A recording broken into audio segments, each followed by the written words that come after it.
5 Facts about the Norrmalmstorg Robbery, the Stockholm Syndrome case. Before we start, I would like you to hit that red subscribe button so that you never miss out on any of our videos. Hey guys, what's up?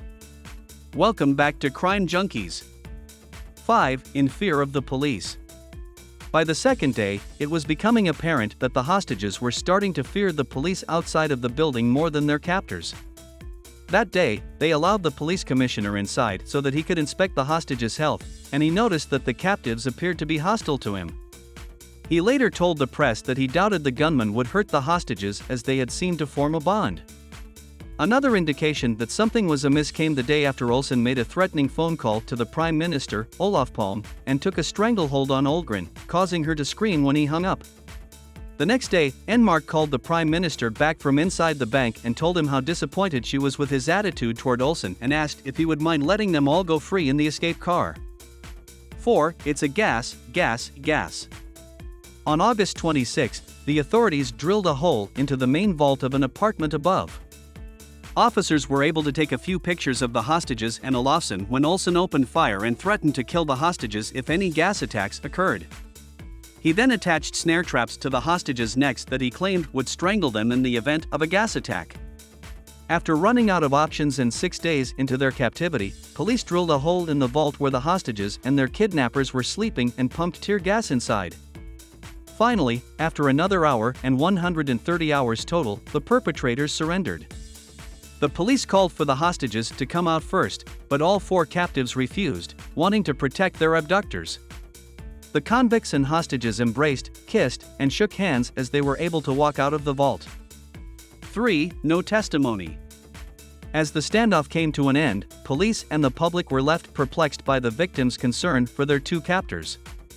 The hostages were taken to a psychiatric clinic for evaluation.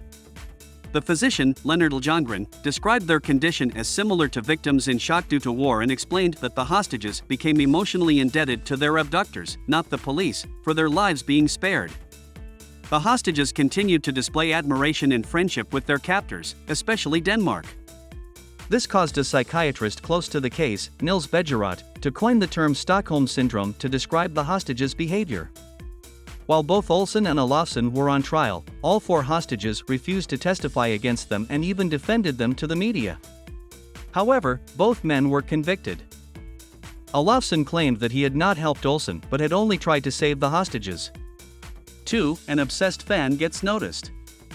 The hostages remained in contact with Olsen and Olofsson while they served their time in prison. All 4 of them made routine visits to the jail to visit and support the 2 men.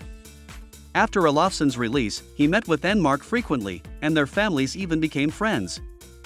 He went on to commit more crimes. After several more stints in jail, a marriage, several other relationships, and 6 children, Olofsson has returned to Sweden, happily living his life. As Olsen served his 10-year sentence, he received several letters from women who found him attractive after seeing so much coverage on the case. He got engaged and married one of the women from these letters. After his release, Olsen, too, committed more crimes and ran from police for a decade. After running for years, in 2006, he turned himself into Swedish police for alleged financial crimes. 1. A first for Sweden.